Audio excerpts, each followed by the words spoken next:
The wooden floors creak slightly beneath my feet as I rise. It is still early.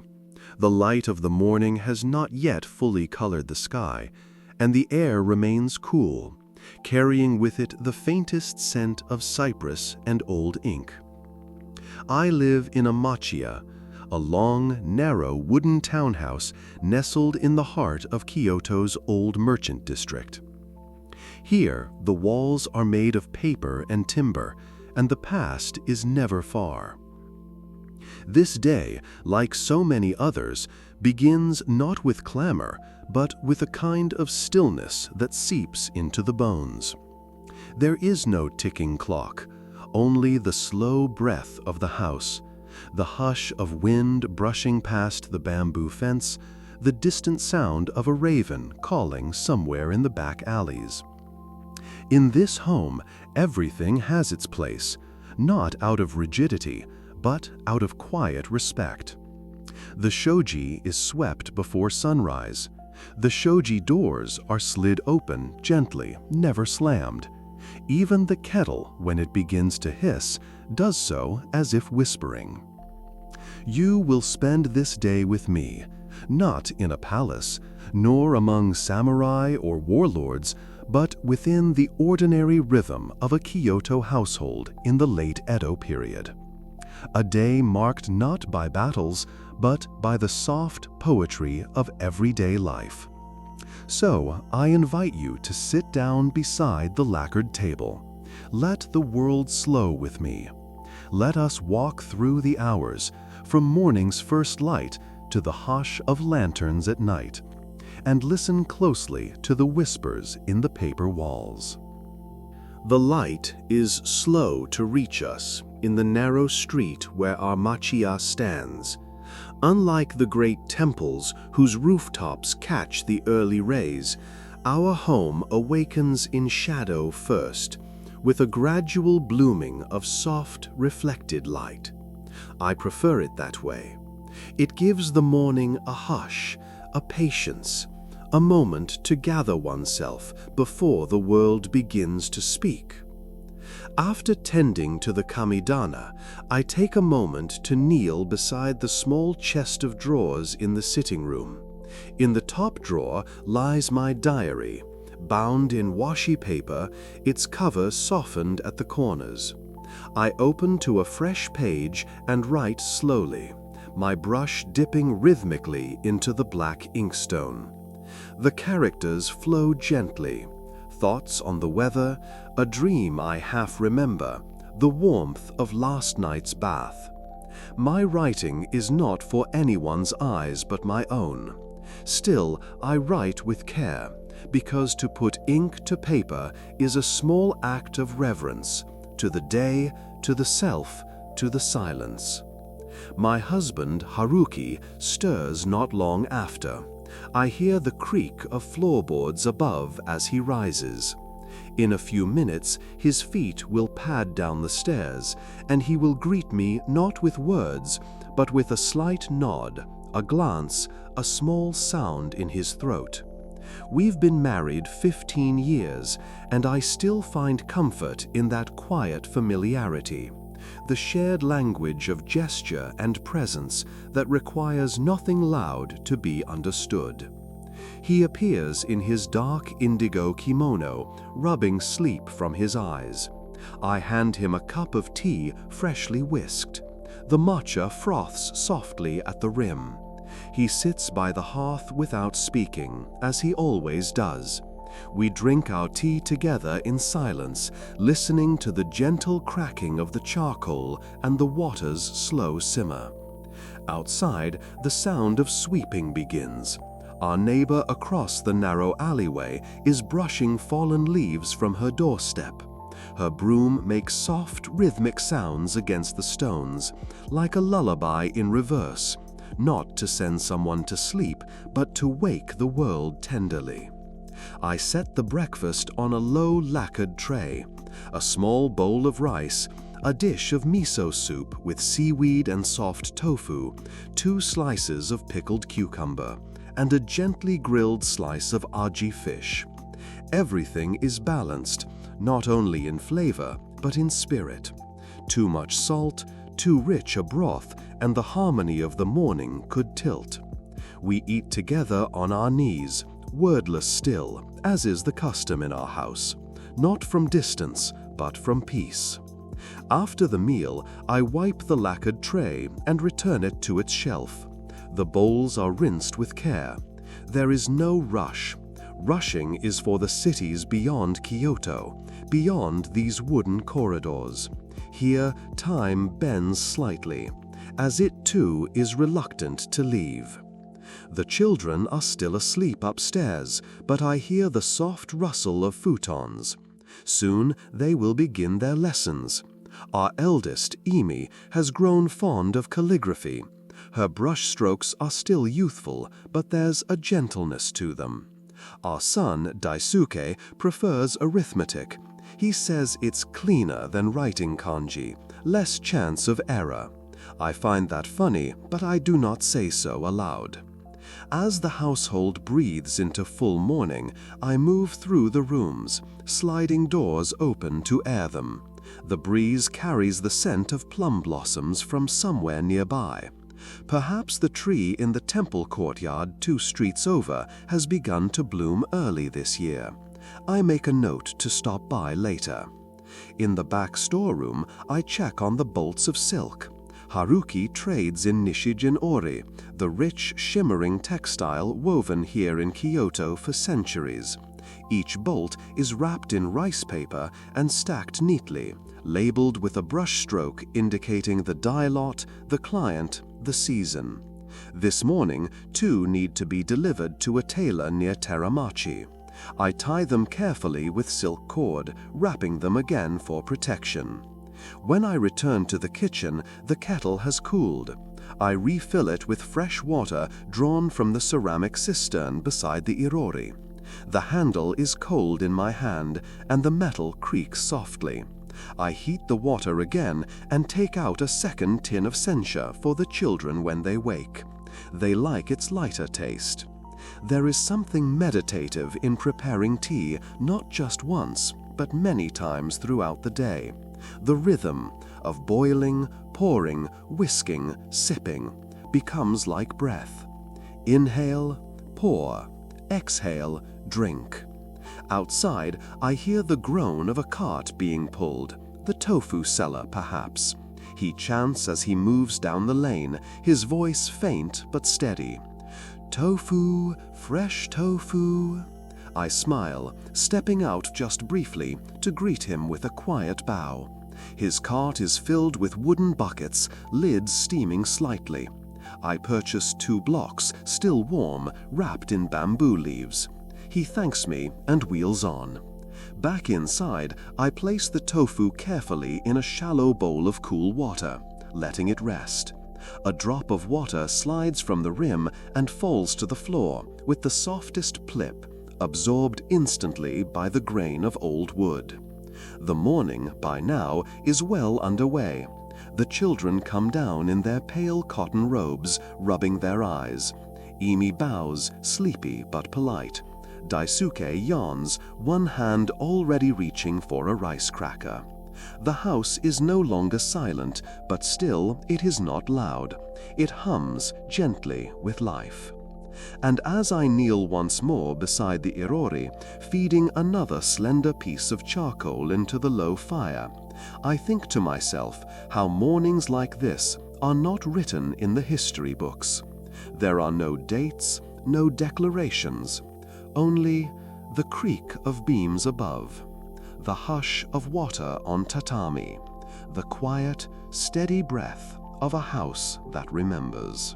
After breakfast is cleared and the kitchen returned to stillness, the children settle in for their morning studies. We do not have a dedicated schoolroom, but the central tatami room serves us well. A low desk sits near the window where the light is clearest, and their inkstones rest beside small stacks of paper, fibers of mulberry and hemp, soft and textured, perfect for brushwork. I sit nearby, quietly mending a frayed sleeve on Daisuke's haori. but my eyes occasionally drift to their practice. Amy is tracing the character for Yuki, meaning snow. Her hand moves slowly, her brush deliberate but delicate. Her tongue peeks out from the side of her mouth, a habit she's had since she first held a brush at the age of 4. The black strokes soak into the paper like distant footprints disappearing into powder. Beside her, Daisuke is more impatient. He writes quickly, then glances at me, half proud, half hopeful. I nod, offering him a subtle smile, and he returns to his work with slightly more care. He is learning to draw hikari, light. His strokes are bold and a little heavy. I suspect he'll prefer numbers when he's older. The sounds in the room are soft, but many. The faint tap of the brush against the inkstone, the gentle scratch of silk thread as I mend cloth, the occasional chirp of sparrows outside the open window, flitting between the bamboo posts of the courtyard fence. There is a kind of quiet industry to these moments, each of us doing our work without needing to speak. Time moves not by the chimes of a clock, but by the shifting light across the paper floor. By late morning, the air grows warmer. The sun reaches the courtyard and brightens the walls of the Machiya, casting delicate, shifting shadows of maple leaves across the tatami. The paper doors seem to glow from within. I rise to open the back door to the alley. A small breeze greets me, carrying with it the mingled scents of damp stone, charcoal, and distant cedar. The alley is narrow, barely wide enough for 2 people to pass. Wooden fences line both sides, some patched, some beautifully worn. Across the way, Oba-san, our elderly neighbor, is trimming the edges of her potted chrysanthemums. She glances up and nods. I bow in return, then step back inside and bring out a small dish of nasu no tsukemono, pickled eggplant, from our morning meal. We meet at the threshold between our gates. She offers me a bundle of green onions in exchange, tied with a thin red string. "No need to give me anything," she says, as she always does. "And yet I do," I reply, as I always must. We chuckle, soft and low, then we return to our homes. Back inside, the children are tidying up their inkstones and laying their papers out to dry. Amy asks if she may write a tanka poem before they go help their father in the storehouse. I nod. Her brush moves gracefully. White flakes drift softly over our old maple tree. Its red leaves still cling. Winter and autumn whisper in the quiet morning light. I pause for a moment, letting her voice hang in the air.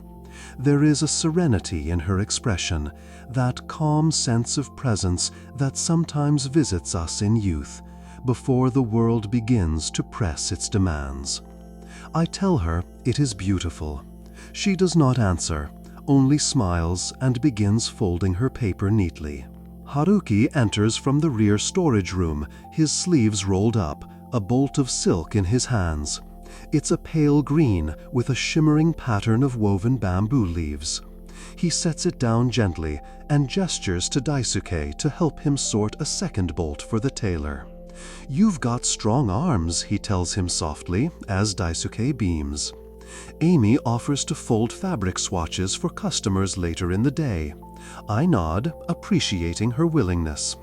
It is important that they both feel the texture of labor, not as burden, but as rhythm. I return to the kitchen, pour fresh water into the clay teapot, and brew a pot of sencha. The leaves unfurl as they steep, releasing a scent that is both grassy and floral. I carry the teapot and cups out to the family. We sit together on the veranda that overlooks the Tsuboniwa. The water in the stone basin glints. A single camellia petal has fallen from the branch above, resting lightly on the surface. We sip tea in silence. Occasionally, footsteps echo faintly from the alley, a delivery man perhaps, or a neighbor walking to the well. But they never disturb the mood. Rather, they weave through it, soft threads in a larger, invisible tapestry. As the tea cools in our hands and the sunlight begins to stretch deeper into the house, I look around this old home, these paper walls, these slow moments, and think how nothing here is hurried, yet everything continues. In the pause between the sips, I hear the whisper again. The house remembers. The sun is past its peak now, yet the warmth is still gentle, like a hand resting lightly on your shoulder. I take a moment before stepping outside, wrapping a soft gray haori over my inner robes, tying it at the waist with a faded sash. The silk bundle, tied with plum-colored string, rests neatly in the crook of my elbow. The door opens with its familiar sound, a light scrape of wood on wood, a whisper rather than a call. Outside, the street greets me not with traffic or clamor, but with the peaceful hum of the Nagaya community. Our Machiya lies nestled among a series of others, their facades simple but steeped in character. Some have curved roof tiles bearing family crests. Others bear faint calligraphy on wooden signs, faded now, like old voices still lingering in the grain. Each home has its own breath, its own scent: cedar, miso, smoke, rain. As I walk, I nod to the tofu seller. His cart is lighter now, the steam fading from the buckets. We exchange a quiet smile.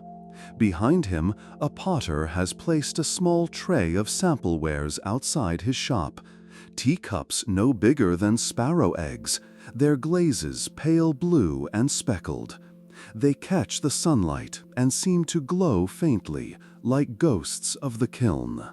At the corner, the grocer's son is sweeping the stones with a care too practiced for his age. He bows deeply as I pass. I return the gesture with a slower nod. Age allows for smaller movements to hold deeper weight. Further along, I pass a group of older women gathered beneath the shade of a pine. They're peeling persimmons, their fingers quick and practiced, the orange skins curling in perfect spirals onto old cloth.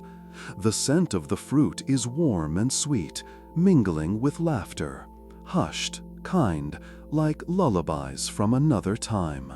My path takes me past the small canal that runs behind the shrine district. The water glides slowly, reflecting the tips of bamboo stalks and the fluttering wings of dragonflies. A single leaf floats across its surface, untouched by breeze, moving as if remembering something. Teramachi Street arrives as a familiar rhythm.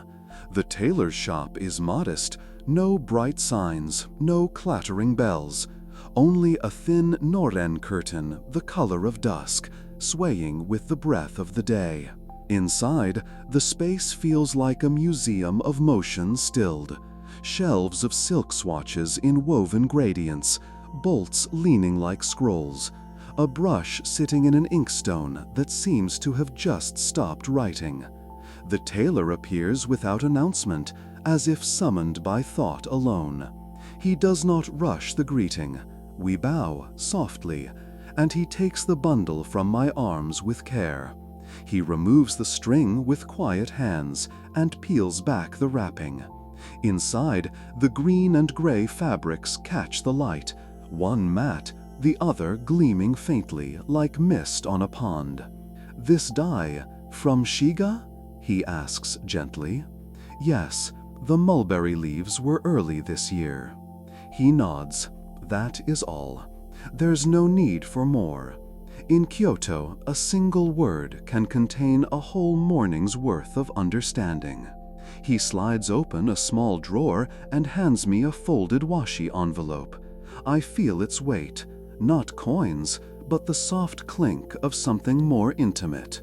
Inside, I later find a sachet of incense, sandalwood, aged 10 years. A thank you, not said aloud, but felt. As I step back into the street, the sun shifts. Its light falls now at an angle, warming the stone just beneath my feet. I do not return home directly. My legs choose a longer path, through the willow-lined corridor that leads to a hidden shrine I visited since I was a girl. The shrine is tucked behind a grove of ginkgo and camphor trees. The bell above the entrance is old and dark with time. I pull the rope and let the chime sound, not loud, but resonant, a tone that passes through me like a ripple through water. Inside, there is no priest, only a few offerings left by others. Persimmons, a sprig of pine, folded prayers. I light a single candle. The flame wavers slightly, but holds. I place my hands together and bow, not to ask for favor, but to remind myself of presence, of being here, now, in the cool breath of trees, in the hush of the midday shrine. A tanka poem from my youth surfaces in my mind unbidden. A bell without wind rings through the mountain shadows, not to be answered, but simply to remind us that silence is never still. I whisper it aloud, then turn to leave. As I walk home, Kyoto shows itself in small, quiet ways. The way a window reflects the yellow of ginkgo leaves. The sound of distant weaving looms beyond a closed door. A peddler's song drifting around a corner, barely there. Shoyu, miso, tofu. The familiar refrain of home. By the time I return, the house is bathed in a different light. The sun slants low, turning the paper doors a richer gold. I slide open the entrance, remove my sandals, and step back into the stillness. The house is warm, not with heat, but with something deeper. Continuity. Haruki is folding fabric in the back. The children are finishing their studies. I set the incense gift gently beside the kamidana and bow once. The paper walls do not speak, but I feel them listening, as if they too have walked the street with me. These hours of the day, the steps between places, the pauses between words, are so often lost in memory. And yet here, in this old home, they are the threads that bind the whole. Tomorrow may bring the same route, the same streets, the same quiet shop. But today, it was enough. The sun dips just a little lower, and with it, the house stretches long shadows across the tatami. Afternoon light in Kyoto feels like a silken thread, thinner than the brightness of morning, but warmer, pulled slowly through the hours with practiced hands. This is the time of the day I cherish most, not because of what happens, but because of how it happens. Slowly, intentionally, softly. I return to the center room, where Emmy is carefully folding pieces of scrap fabric left over from Haruki's tailoring. She hums, always the same tune, a lullaby once sung to her by my mother. I never taught it to her, not directly. She simply absorbed it, like steam into rice. Her hands are more graceful than before. I watch her fold the cloth not as a child does, but with the quiet purpose of a young woman learning to live gently. Daisuke, meanwhile, has set himself to sweeping the wooden hallway that faces the inner garden. He drags the broom just a bit too quickly, stirring tiny dust clouds that dance in the shafts of sunlight. I let it be. There is a time to correct and a time to let the world teach on its own. They ask me if they can help with the meal. I say yes, but give them tasks that keep them near, not because I need the help, but because these moments of side-by-side silence are what shape our lives more than any lesson. I hand Daisuke the clay mortar and dried sesame seeds, and he begins to grind with slow circles, his wooden pestle scraping gently. The scent rises, nutty, warm, ancient. Emmy slices mushrooms on a board beside me. Her hands are careful. She arranges them in lines, as if laying out calligraphy strokes. I notice she is mimicking the rhythm of her brushwork, one cut per breath, as I once did beside my mother. The kitchen fills with the quiet murmur of motion. A pot bubbles softly on the irori, its surface trembling beneath a lid of aged ceramic. The broth is made with kelp and dried bonito, steeped until it tastes of the sea and earth at once. I add daikon slices next, thick rounds that will turn sweet with slow heat. I take a moment to wipe my hands and sit on the edge of the kitchen mat. My legs ache faintly from kneeling, but I welcome it. The ache is a kind one, not of strain, but of purpose.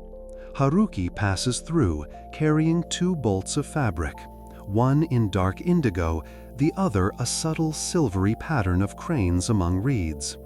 He lays them across the low table and calls for Emmy to help him sort customer requests. He speaks quietly, but I hear pride in his voice, the kind that hides in questions like, "What do you think of this pattern?"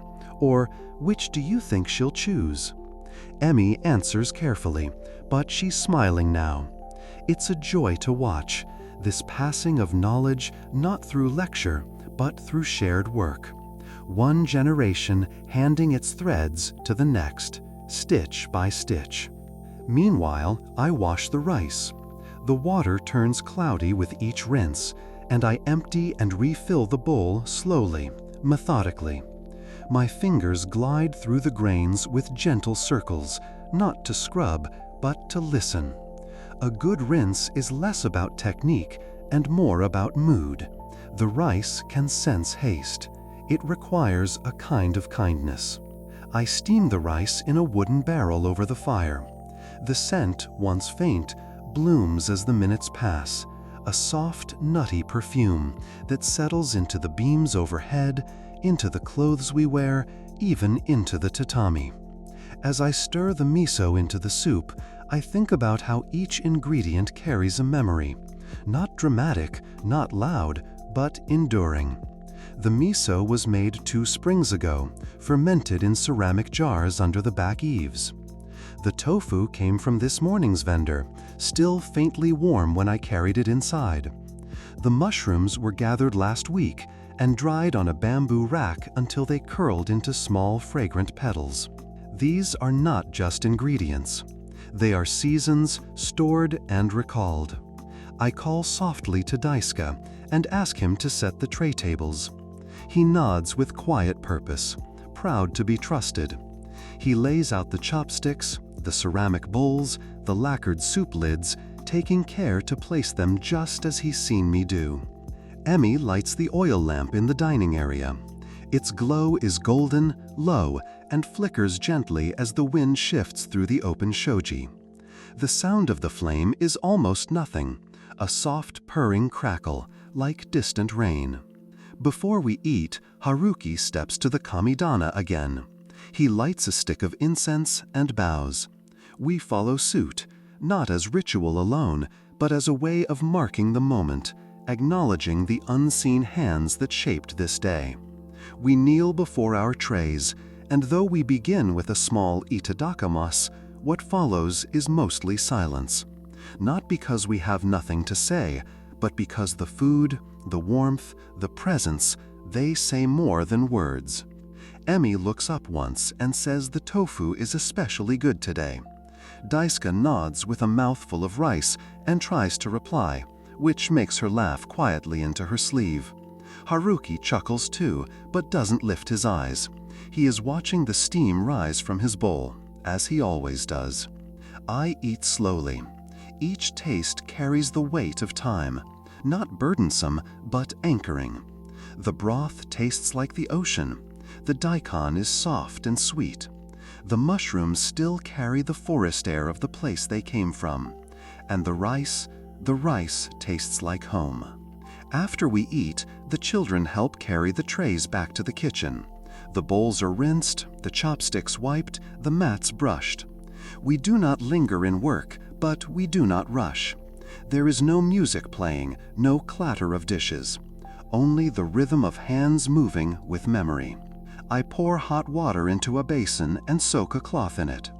As I wipe the table's lacquered surface, I watch how the moisture darkens the wood for a few seconds before vanishing. It reminds me of breath, appearing, disappearing, always there, even when unseen. Outside, the sky deepens toward blue. The clouds are tinged with coral. The courtyard is quiet now, the maple leaves darker than they were at noon. A single moth flutters near the paper lantern, drawn by its glow. And so the afternoon ends, not with a bell, not with ceremony, but with the quiet folding away of dishes, the soft closing of doors, and the warm echo of a house that holds all it has seen. This is the heart of the home, not the beams or walls, not the ink or fire, but the way time flows here, gently, unseen, always. The children will soon begin their evening writing. Haruki will prepare tomorrow's orders. I will sit a while longer, just watching the paper doors shift color with the sky. And somewhere in the quiet, I hear it again. Not a sound exactly, but a feeling. The faintest pulse beneath the floorboards, the softest exhale from the rafters. The house remembers. The paper walls whisper, and I am still listening. The light has changed again. Where earlier the rooms had glowed with warm sunlight filtered through paper, now they are dimming. Not suddenly, but slowly, as if the house is gently closing its eyes. Twilight in Kyoto is neither loud nor hurried. It unfolds like a silk scroll, each minute a soft brush stroke deepening into the next. And in our Machiya, this is the hour we light the lanterns. I strike the flint and watch as a tiny flame catches the wick of the oil lamp. It flares, then settles into a low golden glow. The light spreads slowly across the tatami, brushing against the base of the wooden beams, flickering gently on the rice paper walls.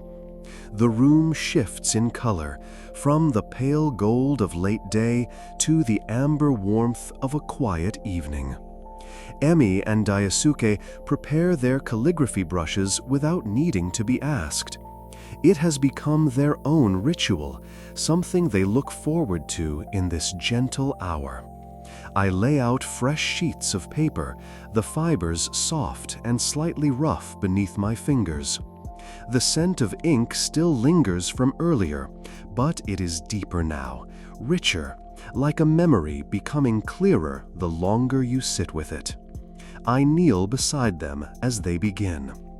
Emi chooses a seasonal word, akikaze, the autumn wind. She writes slowly, letting her breath guide each stroke. Her posture is straight, her expression serene. The characters form with a delicate precision, each line tapering like a leaf in motion. Daisuke, more expressive, selects Hoshi, star. His lines are bold, slightly uneven, but full of energy. He looks up once and grins at me, a smudge of ink on his cheek. I smile and wipe it away with my sleeve. Their brushes move in rhythm, like the sound of distant rain on a roof, quiet, steady, grounding. I watch the ink soak into the fibers of the paper, the black slowly blooming into soft gray at the edges, like a whisper spreading across still water. Outside, the first stars begin to show through the thinning dusk. I step onto the engawa, the wooden veranda that lines the inner courtyard.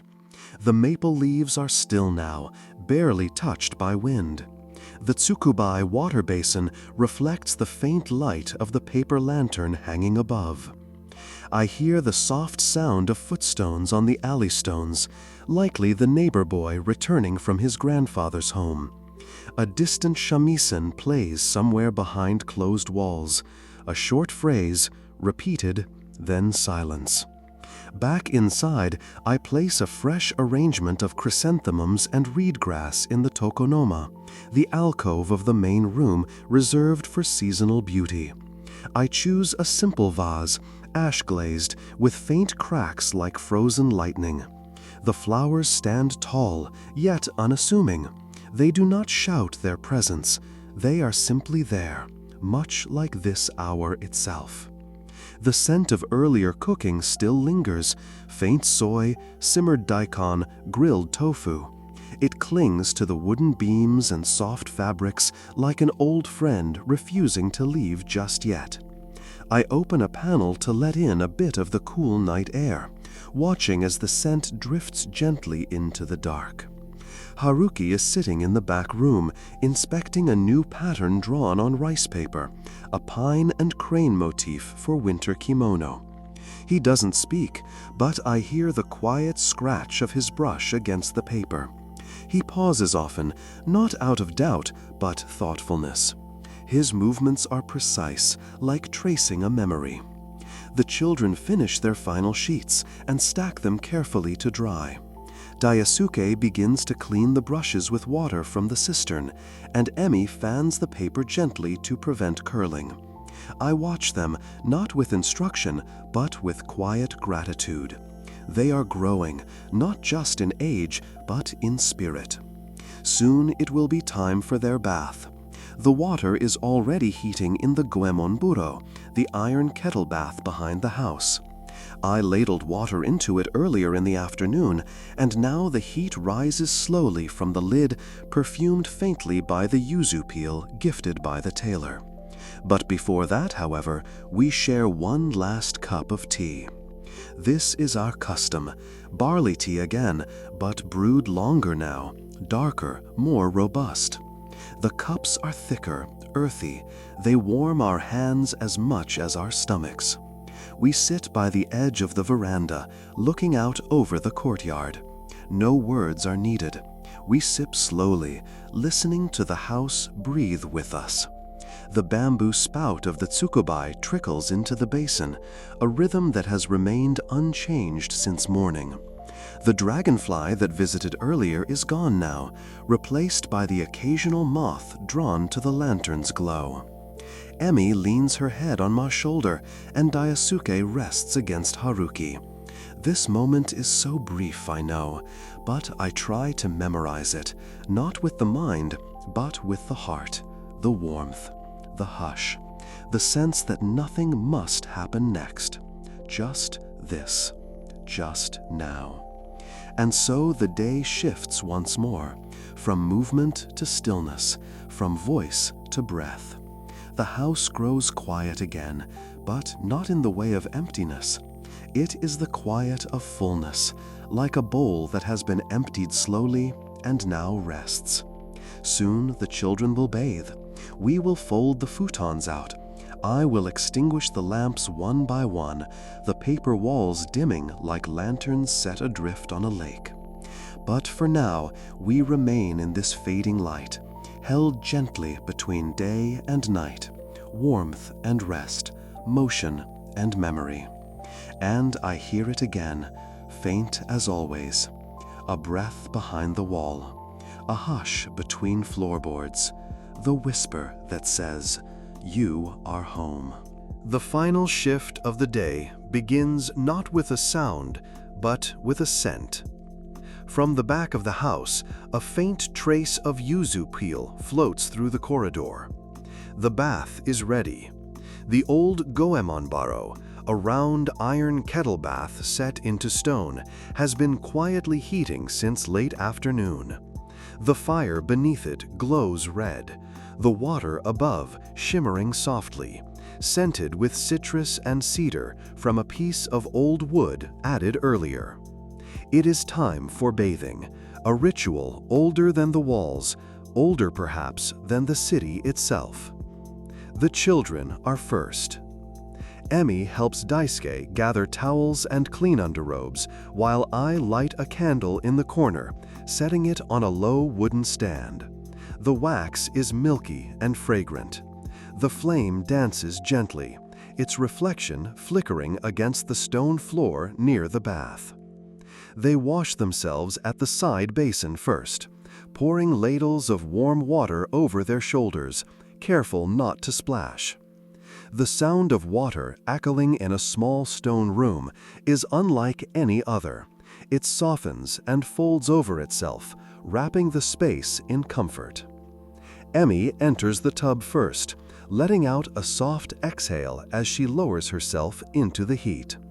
I can't see her, but I hear it, the quiet sigh of someone arriving not at a place, but at a feeling. Daisuke follows, and for a few minutes there is only stillness, interrupted by the occasional plop of water shifting over the edge. I sit just outside, kneeling by the door. I hold their clean clothes, fold towels on my lap. I don't need to be inside. My presence, soft, nearby, is enough. After they're done, I enter myself. The children have already gone to change, their hair still damp, feet padding down the hallway like soft echoes. I wash slowly. The water soothes the joints of my hands, stiff now from cooking, folding, sewing.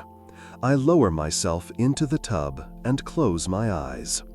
The water hugs me. It doesn't speak, but it remembers.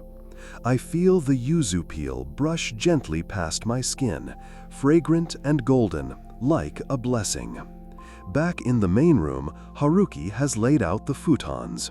The tatami has been swept again. The lanterns are dimmed now, only one left alight in the alcove. It casts a warm arc across the room, illuminating the wooden beams above and the gentle slopes of the quilts. I dry my hair with a cloth and slip into my nightrobe. The cotton is soft, the weave familiar.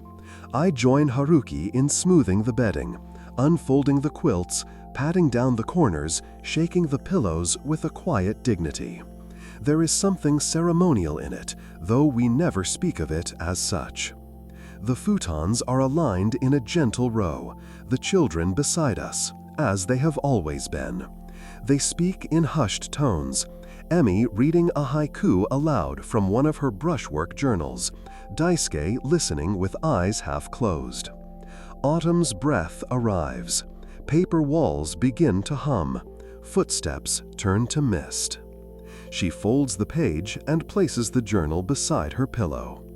I kneel one last time at the kamidana, our household shrine.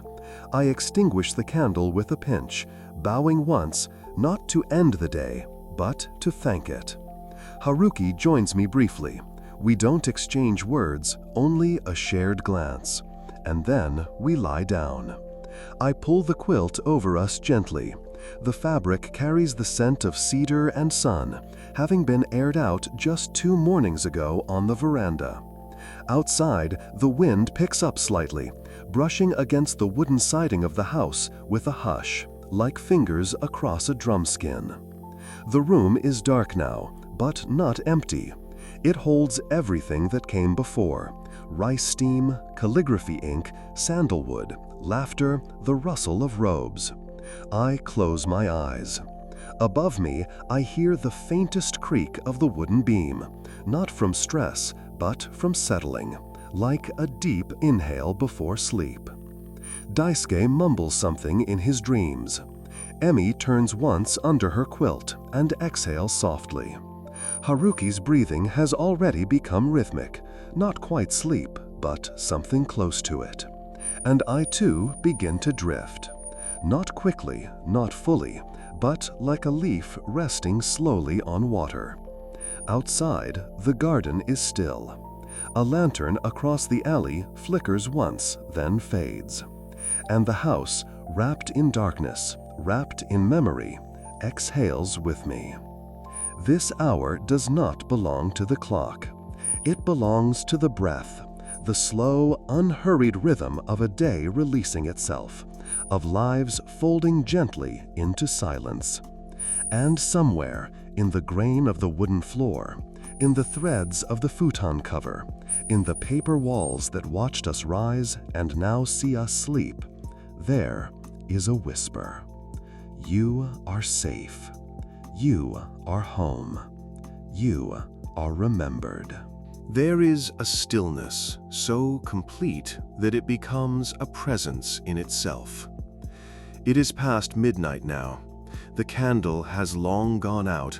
The coals in the hearth have crumbled into a soft red hush, and the oil lamp, barely flickering before, has dimmed into memory. And yet, the house does not sleep, not truly. It holds us. The paper walls, warmed by the breath of the day, are now cool and watching. The beams above, blackened with smoke, polished with age, seem to creak once in recognition, not in complaint, not in warning, but in gentle remembrance. As if, with each sleeping body beneath them, they exhale a little sigh of care.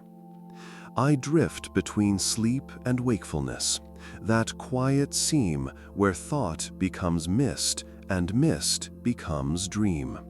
My eyes are closed, yet I sense the space around me, the gentle weight of the quilt, the faint scent of cedar smoke from the hearth, the steady, sleeping breath of the ones I love. Haruki stirs slightly beside me, one hand resting over the blanket, palm upward. The children are quiet. Even Daisuke, who sometimes speaks in his dreams, is still tonight. Only the house speaks now, and it does so without words. There is a breeze outside, not a strong one, but enough to rattle the bamboo slats in the alley, to stir the Norin curtain hanging at the back entrance. It passes through the courtyard like a careful guest, brushing the edges of the maple leaves. One leaf, loosed by the season, flutters downward and lands in the tsukubai, sending a ripple outward, gentle, concentric, like a lullaby stretched in water. The wind slips through a small crack in the shoji panel, lifting a corner just slightly. It does not chill the room. It only reminds us the seasons are moving even as we sleep. I open my eyes briefly. The ceiling beams are faint outlines above me. The moonlight creeps in through the paper screens, painting the room in silver wash. It softens everything. The curve of Amy's cheek, the fold in Haruki's robe, the gentle rise and fall of Daisuke's chest. In this moment, the house is a cradle. It does not ask for attention. It only holds and remembers. And perhaps it dreams too. I close again, sinking deeper into that slow descent, not into forgetfulness, but into something quieter. My thoughts are no longer words, but images, smells, sensations. I dream of the wooden veranda in summer, sandals left beside a cooling bowl of water. I dream of my mother's hands, younger than I ever saw them, pressing rice into a triangular shape. I dream of incense smoke curling upward toward a painted ceiling, and the distant call of a deer in the hills of Arashiyama. I dream in fragments like folded fabric, soft and worn, stitched with seasons and breath. Outside, the wind shifts. The old pine tree 2 houses down sways just slightly, and the tiles on the neighbor's roof clink together, once like a bell from far away. And somewhere beneath that sound, the faint rustle of a night heron taking flight. Its wings beat once, twice, then vanish into the night sky. In the back storeroom, something settles, perhaps a length of fabric shifted by the cooling air. The wood creaks again, deeper now, like the bones of an old friend sighing in their sleep. The walls do not speak, but I feel them, the way they hold the breath of the day, the way they remember the steps we took across the floor, the way they do not mind the passage of time, only that we moved gently through it. There is no clock ticking, no street noise, only this slow stillness, vast, protective, present. I imagine the city around us, also resting. Other homes, other futons, other lamps extinguished. Kyoto sleeps as it has for centuries, curled inside layers of wood, stone, cloth, and memory. The same wind that rustles our courtyard whispers through the eaves of a temple. The same moon that washes our paper walls lights the pond behind a tea master's home. We are all held. I wake once more, or perhaps I never fully slept, and look toward the window. The moon is lower now. The shadows in the room have shifted. Daisuke has turned in his sleep, now facing the wall. Amy's hand lies open atop her pillow, a smudge of ink still visible on her fingertip. And then I hear it, a sound so quiet it may be imagined, a breath between beams, the faintest sigh through rice paper. The house is awake, but it does not disturb us. It only listens. It only watches. It only waits. These are the hours no one sees, the hours before memory, the hours when the soul stretches, quiet and long, into something larger than sleep. And here, within these paper walls and wooden beams, I feel it, a stillness that is not empty, but full of the day just past, full of the breath of the ones beside me, full of a house that does not speak but never forgets. And so I let myself go again, not into the dark, but into something softer. The house will keep watch. Before the light returns, before the first footsteps sound in the alleyway, before even the incense is lit, the house breathes. It is not a loud breath. It does not stir curtains or move lanterns, but it is there, a slight shift in the temperature of the floor beneath my back, a faint change in the way the night air brushes against the shoji paper. I stir, not in alarm nor in need, but in recognition. The day is coming, and I rise not to greet it, but to welcome it, softly, as one would greet a friend who never left. The air is cool, and the quilt is warm. I slip out from beneath it, careful not to wake Haruki or the children. I sit for a moment, letting my legs adjust to the morning chill. My eyes scan the room, pale shapes against shadow, the outlines of beams returning with the first signs of dawn. I light a small oil lamp with practiced hands. Its glow is modest, but steady. The flame wavers once, then stands tall. The room is transformed, not fully lit, but gently revealed. I make my way to the hearth. The irori has cooled during the night. Only a few red coals remain beneath the ash.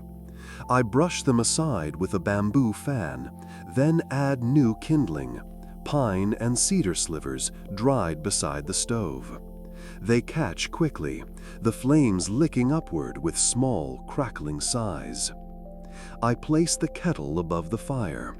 It rests comfortably in its usual place, its surface darkened with age and memory. The metal creaks faintly, as if in acknowledgement. As the water begins to warm, the first true light of morning touches the walls, a pale gray glow seeping through the paper screens like fog across a hillside. Outside, a bird sings, just one. A solitary note, rising upward, then drifting away. I wait for its reply. Another chirp follows, tentative, delicate, like the first words of a conversation not spoken all night. Kyoto, too, is waking. Not with alarms or engines, but with wooden doors sliding open, with footsteps sweeping porches, with kettles like mine beginning to hum. I walk to the engawa and slide open the panel a few inches. The outside air rushes in, brisk, not yet warmed by the sun. The courtyard is damp with dew, and the stone basin sparkles faintly in the soft light. A fallen maple leaf floats there, curled at the edges, cradled by water. I sit on the edge of the veranda with a cup of tea. There is no hurry, no need to move quickly. Morning in this house is not a command.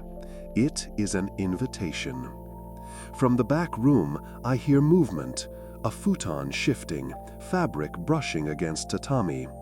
Haruki appears a moment later, his robe loose at the collar, his hair still uncombed. He doesn't speak.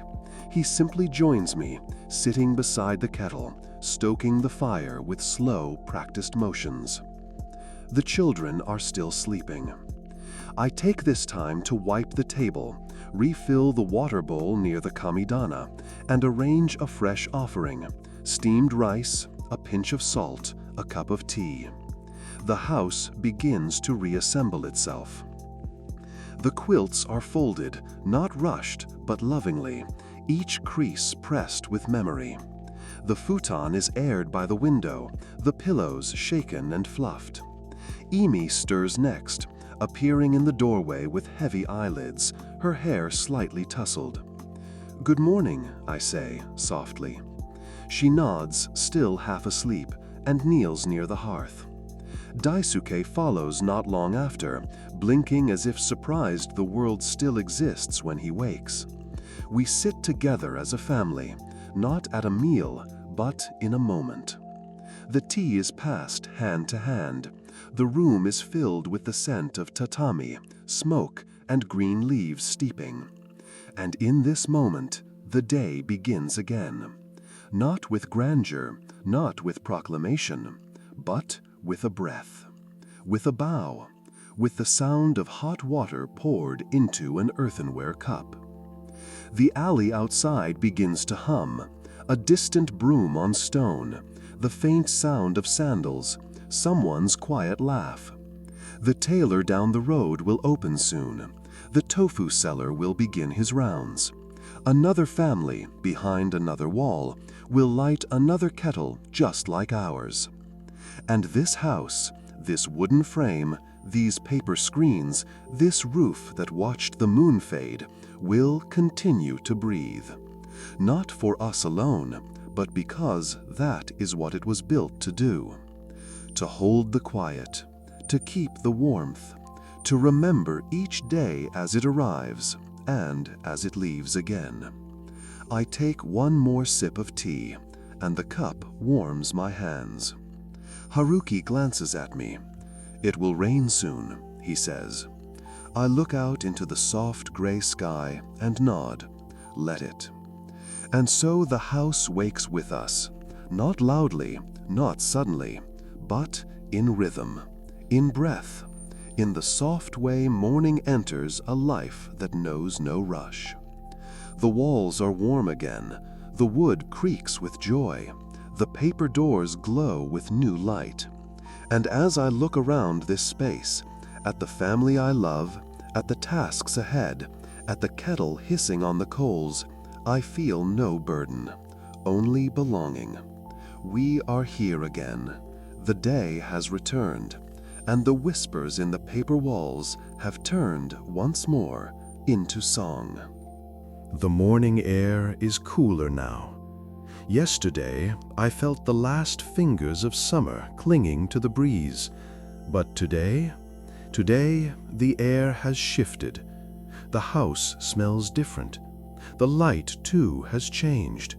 It arrives lower, thinner, casting elongated shapes across the floor. Shadows stretch like memories. Autumn has arrived, not with fanfare, but with soft adjustments. A darker hue in the maple leaves, a slightly sharper edge in the wind, the silence of the cicadas no longer calling from the trees. After breakfast, I step outside with Emmy. She walks beside me, not quite a child, not yet a woman. She carries a basket for vegetables. I carry nothing but the scent of morning tea on my sleeves. We pass through the alley, the stones still damp from last night's rain. A cat sleeps on the neighbor's gatepost, tail curled neatly, one ear flicking at our presence. It does not move. I bow to it anyway. The market is just beginning to stir. Vendors unwrap their stalls. Steam rises from miso pots. A woman strings dried persimmons across a wooden beam, orange and glowing like lanterns. We greet familiar faces with quiet bows, nothing loud, no exchange beyond presence. A nod, a smile, that is all that's needed. We purchase burdock root, early spinach, and a small handful of chestnuts.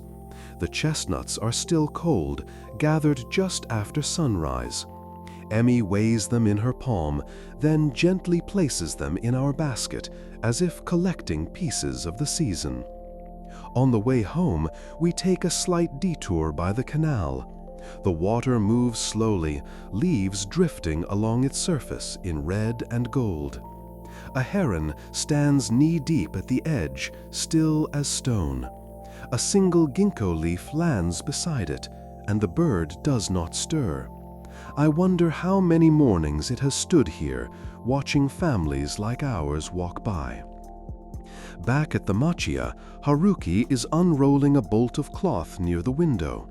The light shines directly onto the pattern, cranes flying above ocean waves, all rendered in threads so fine it resembles ink. It's an order for a winter kimono, and I sense from the quiet way he smooths the edges that he's proud of this one.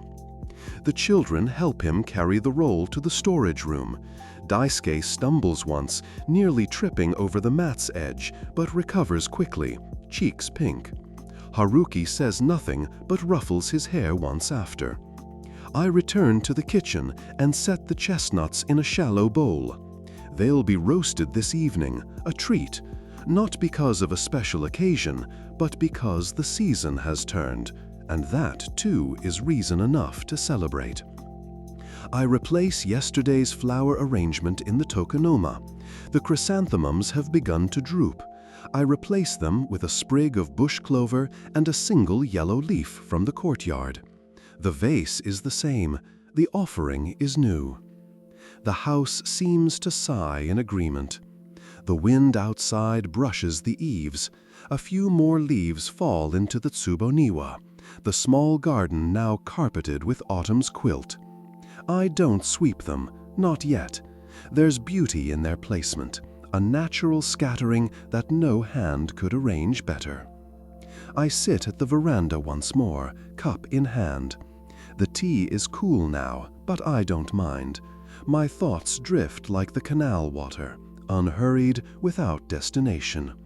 I think of my mother and her mother, of this same house or one like it, with other hands folding futons, slicing daikon, warming the bath. I think of how many days must have passed like this one, ordinary and yet extraordinary for being so. A bird lands on the edge of the roof, then lifts away just as quickly.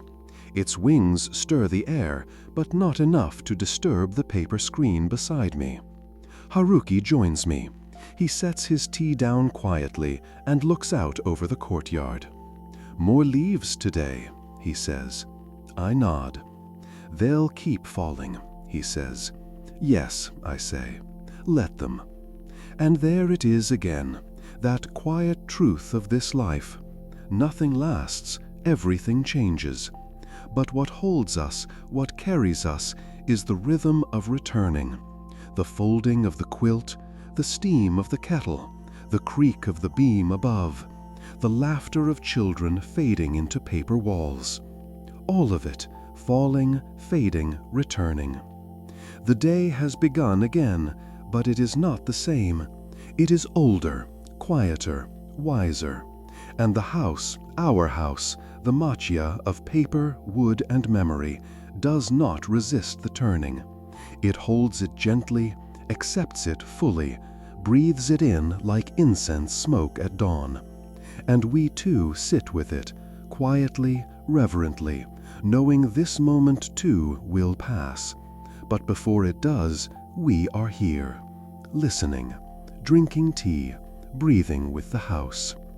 If you listen closely, not with your ears, but with the space inside your chest where memory resides, you can still hear it.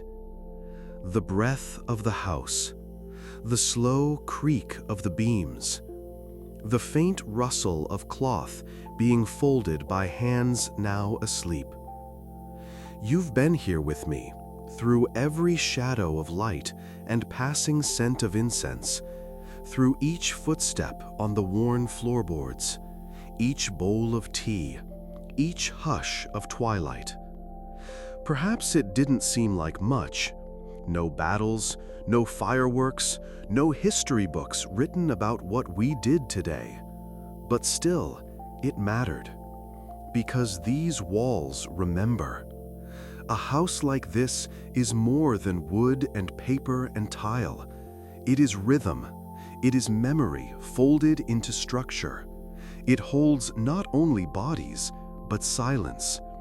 It shelters the breath between the tasks, the thoughts between the words, the quiet between the gestures. And so, as the curtain of night fully falls, and the windows glow no longer with lamplight, but with dreams, I leave you with this. There is beauty in stillness. There is meaning in repetition. There is love in the ordinary. You don't need a monument to be remembered. You don't need a festival to feel joy. You don't need noise to be heard. You need a space, a breath, a whisper, like the one the wind leaves in the courtyard at dawn, like the way the kettle speaks when it boils, low and gentle, like the rustle of sleeves as someone kneels to pour tea for someone they love.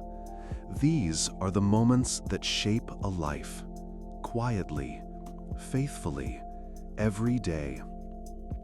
The paper walls may not speak, but they know everything. And tonight, after all the footsteps have faded, after the fire has dimmed, after even the dreams have quieted, the house holds one last whisper for you. You were here. You belonged. You mattered. And in this house of silence, stillness, and steam, that is enough. Good night.